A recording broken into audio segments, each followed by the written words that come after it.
Welcome back, ladies and gentlemen. Thank you all for coming back to the channel. Before we start today's episode, now, listen up. At 5,000 subscribers, guys, we are doing a rod and reel giveaway. Now, I know I've been saying this just about every video here, but we just got over 4,200 subs. So if you guys are not subscribed to the channel, all you have to do to be entered into this giveaway, which is going to be a free rod and reel combo along with a bunch of tackle, guys. My father-in-law just donated a bunch of soft plastics that he no longer wants. A lot of really good plastics in there and stuff, guys. So there's going to be a lot coming in this package for you guys. But at 5,000 subs, we're doing a rod and reel giveaway. So all you got to do is subscribe to the channel and hit the little bell notification so you don't miss when I upload a new video. So enough with that, guys. Like I said, just got to subscribe to the channel. But today's episode, I was actually brainstorming some ideas. I like to take a little notepad and paper, a little pen, and brainstorm ideas for new videos and stuff like that. So that's what I was doing for you guys today. And I was talking with a coworker of mine, and he just kind of asked me, he's like, hey man, you know, I'm looking at ice fishing. What do I need to ice fish? And then it just occurred to me like, all right, well, that'd be a perfect video idea for you guys. So today we're going to be going over, I guess, the beginner gear that you need for ice fishing, the things that you absolutely need for ice fishing, and some things that are definitely going to help you out. So there's going to be the necessities, what you're obviously going to need to ice fish, and then some items that you don't absolutely need, but I would probably recommend if you're going to get out and ice fish. So like I said, guys, beginner ice fishing gear. Now, the thing why I wanted to do this video for you guys is a lot of people that watch my videos, or I guess I have the impression that a lot of people that watch my videos generally have a good idea of what they're doing, or they already ice fish, or they're already a sportsman. But you know, I do get a lot of questions on my videos. So you know, obviously there's a lot of people out there that could use the knowledge. There's some people who already know a decent amount of stuff, and even more than I do. Now, I'm not saying I know everything there is to know about ice fishing or fishing in general, because I definitely don't, and I would never tell you guys that I do. But I think this would be a great idea for somebody who is ice fishing, may not have a piece of this gear, or you know, a great beginner video for those of you who don't ice fish and are looking to get into the sport. So without further ado, guys, I'm going to jump into the video, throw the tripod on, I think, over here, and just kind of, you know, show you guys the different items for ice fishing that you would need, and go from there. So before I start, guys, I just want to say, if there is something that I miss, a piece of gear or a tip that you think is very useful to ice fishing, drop it down in the comments below and share that knowledge. So before we jump into gear, guys, let's talk safety. This one is for the beginners, and maybe a little refresher for you guys out there, but checking the ice, making sure the ice is safe. Personally, I like to have at least 3 to 4 inches of ice before I go out there. Some people will ice fish on 1.5 inches of ice. It all depends on what you're comfortable with, but you really got to pay attention out there. Usually the rule of thumb is the clearer the ice, the stronger it is, and if it's cloudy, it usually is the weaker. That's the rule of thumb I've always been taught, but you want to be safe out there. So I suggest waiting till you have at least 4 inches of ice. That's a good number to go by. 4 inches of ice, I'm usually fairly good with that. Or if you see a lot of people on the ice in that area, just make sure you guys are safe. Maybe use a spud bar with you guys. Make sure you're checking the ice and making sure that you have a good amount of ice when you're out there. Staying safe is the #1 rule while ice fishing. I don't have them with me, but I also suggest maybe those spikes. There's some spikes you could throw around your neck, and if you fall in, they float, and you can use them to stab the ice and pull yourself out in case that were to ever happen. But if you're paying attention out there, guys, you shouldn't have an issue with falling in at all, but you never know what can happen. All right, so let's talk about gear, guys. The first thing is an auger. Now, this I have is an 8-inch auger. I have really sharp blades. I just replaced the blades on here. I would honestly suggest, guys, going with a 6-inch auger. I have an 8-inch here. It can get tiresome to cut some holes with this sucker right here, but a 6-inch auger, I've used those before. A 6-inch hand auger really cuts really well. It digs in, cuts really well. As long as you make sure your blades are sharp with these augers, guys, you'll have no problem dicing all. But like I said, a 6-inch hand auger works a little bit better. It's a little easier to cut a bunch of holes with. An 8-inch, you're definitely gonna have to work at a little bit more. But a hand auger is a great way to start. You don't need a power auger, especially when you're starting out ice fishing, guys. If that's something, if you're really into ice fishing and you want to spend that extra money on a hand auger, go ahead and go for it. There's a lot of great options, gas powered ones, electric powered ones. You can even use 20-volt drills now they use that work really well. But I suggest a hand auger just to start out with. These hand augers right here, guys, especially the 6-inch ones, I think you could pick them up for like 40-50 bucks. Super good deal on these. They're not that expensive. The only thing is when you're changing out the blades on these, this hand auger here was like a $50 hand auger, but when I had to get new blades for it, the blades are like 50 bucks themselves, 50, 55. So they're about the price of the auger. That's the only thing that sucks. And sometimes you're gonna end up changing out your blades 1 to 2 times a season, depending on how much you're using them. Sometimes maybe even 3 if you're using them a ton. You can sharpen them yourself, but just, maybe look up a tutorial video on how to do that so you're not, you don't screw up the blades, because they have to be a certain way to dig into that ice. So a hand auger is going to be probably the most important thing, because if you can't get a hole drilled, you can't fish. And next piece of gear, guys, that I think gets overlooked a ton is just one of these scoops, guys. One of these scoops right here. When you drill a hole through the ice and you pull that sucker out, the auger out, you're going to have a lot of ice chunks floating in the water, and it's really nice to have one of these. It reaches in there. It's obviously got holes in it, so the water seeps through, and you could scoop out all that extra ice or snow, anything that falls into the hole. You can scoop it out with this. You don't want to be fishing in a hole that's got a bunch of stuff in it. Your line can get hung up in it. You might not be able to get your jig to drop through with it. A lot of things can use this right here, and it will go ahead and you can scoop up everything, or scoop out all the ice. Like I said, this is an overlooked item, but they're super cheap to pick up. You might as well just scoop one up if you're at the shop. So the next item on the list that I have for you guys is going to be a rod and reel combo. Now I bought this, I think I bought this one at like Cabela's or something like that, or I still have a zip tie on the darn thing. I never took it off because honestly, it holds the reel on there better than the darn band, like they have like these rubber bands that come on the reels, but the zip tie holds it on even better. So I just left it on there, guys. But you can find these fairly cheap. You can even get them at Walmart, but I would suggest a 24-inch, this is a 26-inch, but a 24-inch rod, ultralight, will do just about anything you need it to. You could use something different. You could use, a 20, if you're gonna be fishing out of a shanty quite a bit, 26, 28-inch. This is a 26, like I said, but a 24-inch ultralight will do just about anything you need it to do. But like I said, you could find a rod and reel combo, especially for beginners, fairly cheap. Walmart, anything like that.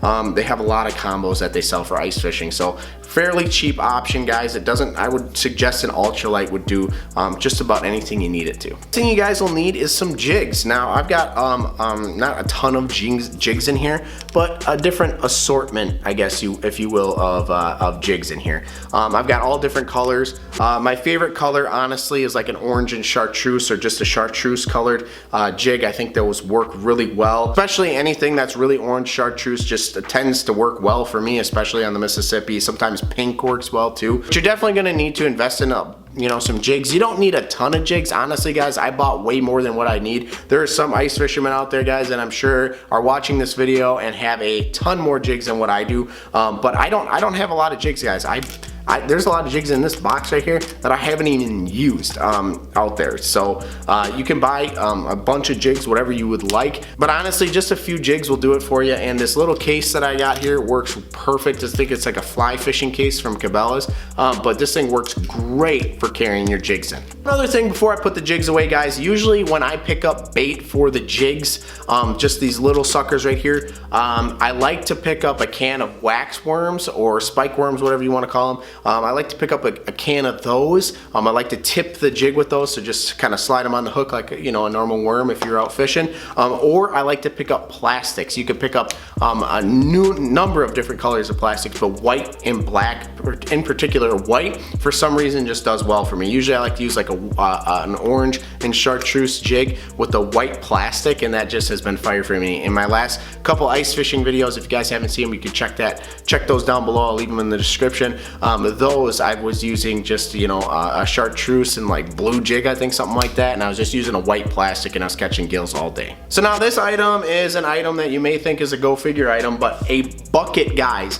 This is going to be your everything. Like, you're gonna carry your rods in it, you're gonna carry your bait in it, you're gonna carry your scoop in it, and you're gonna carry this in one hand and your auger in the other, depending on what you have for gear. But a bucket, I think like this bucket especially, I bought this super cheap, but it's a taller bucket. You can carry a lot of stuff in it, and it's got a little foam seat on it, you know, keep it padded so you can sit down next to the hole, especially if you're out jigging and whatnot, hop and hold the hole. It's nice to have a bucket, guys. I know that it's an item that you know, some people in here might be saying, duh, obviously, but when it comes to beginner ice fishing, a lot of people overlook this kind of stuff. All right, guys, so now if you're looking to do some fishing for pike or walleye, stuff like that, generally when I go out, I jig for panfish, but then I also like to put out some tip-ups for pikes. So we're gonna talk about tip-ups really quick. Now, this is a polar tip-up, guys. You can find these things pretty darn cheap. These things are they're pretty durable. I've never had any issues with these breaking or anything like that, but they're super durable.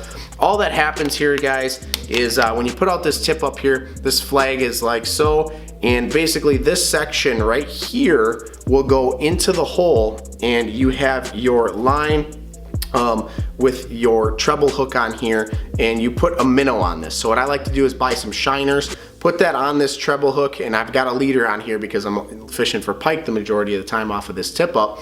And what you do is you let out like 3 to 4 feet of line depending on how deep you are, and then you drop this down into the hole, and then what you do is you just hook this onto the tip up.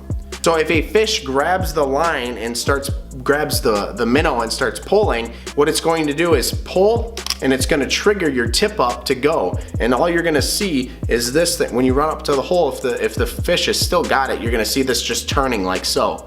And then you just pull it out and set the hook on the sucker. So a tip up is a great way to fish. I love catching pike off of a tip up, especially a really good sized pike, guys. It's really fun to pull in a fish by hand with a tip up. It's just a great feeling, and especially when you're sitting in the shanty or you're sitting on the ice and you're just kind of pop and hold the whole jig, and all of a sudden you see that flag up, you look over, and all of a sudden you see this orange thing just sitting up there. You're like, oh baby, it's on. So you run over there and you got a fish on. So really fun to use, super simple for beginners as well. So if you guys are looking at tip ups, I suggest these polar tip ups. They're a cheaper option. There might be even cheaper out there nowadays, but these are a great cheap option. They're durable and they work really well. Now this item here, guys, is going to be not a necessity. After you have your bucket, you have your scoop, you have your auger, you have your rod, and your jigs and your bait and stuff like that, your tip ups maybe, because your tip ups can fit in your bucket, stuff like that. That is going to be the necessities. That's going to be the bare minimum that I would suggest for ice fishing. All I had when I first started, guys, was one rod, a bucket, 2 tip ups, and my auger. That was pretty much it, and my jigs and my bait. That was all I took to the ice, guys. That's all I did. I would go out, pop holes, I'd throw out my 2 tip ups with some minnows on them, and then I would just pop hole to hole and jig. That is all I started with, guys. Now I'm gonna list some items here that are going to be items that you don't have to have, but I would suggest having them. So this item right here, guys, is almost godsend. It is going to be a sled, guys. Now these sleds can run around $50, something like that, but you can find them cheaper. But these sleds are great, guys. They're godsend. So if you do end up investing in a house shanty, something like that, you like ice fishing, you invest in a pop-up shanty, it's great for throwing that on there, or any extra gear. If you're gonna go out there with your families and you're gonna bring, you know, a lunch pail, or you're gonna bring a bunch of different stuff with you guys, it's a great thing to have. These sleds can pull out. You can really pile them up and they pull across the snow, across the ice really well. I didn't want to bite the bullet and buy a sled. Honestly, I was kind of being cheap about it, guys, but I'm so happy I bought a sled, because those things are like absolute godsend, especially they pull so well. So a sled, another item that I would suggest buying. You don't need it because you can walk out there, but it is a good item, especially if you plan on getting into ice fishing long term. Now, guys, this is an item that you do not need for ice fishing. But if you're okay with spending the money on it, I would highly recommend using them, because this item right here, guys, is one of the most important items when I'm out on the ice trying to find fish. Now this item right here is going to be a Vexilar, some electronics. There's a numerous different ways. This is just your standard FL8 Vexilar. I absolutely love it. It's super simple to use. All you have to do is turn this sucker on. It turns right on. You can adjust, you know, how much you're seeing, and it can go very deep. This thing is really reliable. These FL8s are super reliable. The battery can run off of one charge for, I can run this thing for like 4 or 5 days and not have any issues with it. But a Vexilar unit, guys, is a great unit. I'm telling you right now, if you have a Vexilar unit and somebody else on the ice near you doesn't, I bet you money you're gonna outfish them. You can find fish a lot easier, guys. You can drop this transducer down into the hole and you can see if there are fish down there. If there's no fish down there, when you drop your jig in and you're jigging and you don't see any fish come up off the bottom or come into the area, move to the next hole. It's gonna save you a lot of time. If you have the extra money, I would suggest buying one of these. Just a beginner and you don't want to spend the money, you don't need it. But it's definitely going to save you some time, and it's definitely going to be a little more fun, I would say, because you can kind of see the fish come up and bite your lure. And it also kind of gives you a little more confidence when you're in a spot and you're not necessarily getting bit, but this you can actually see what's down there. So a Vexilar unit, guys, not a necessity, but I highly recommend if it's in your budget to invest in one of these. So there you guys have it. That is my tips, guys, and all the gear that I would suggest having for ice fishing, especially if you're a beginner. Like I said, if you guys are watching this video and you have a good idea of some items I didn't list or some tips and stuff that I didn't have in this video, go ahead, link them down or throw them in the comments below. Share the knowledge with the group. I'm sure there's some things I forgot, so throw them in the comments below and share that knowledge. I hope you guys enjoyed today's video. It might have been a long one. I apologize about that, guys, but I wanted to get this video out and show you guys everything. So I hope you guys enjoyed today's video. Give it a thumbs up if you did. Remember to like and subscribe, and we will see you guys on the next one.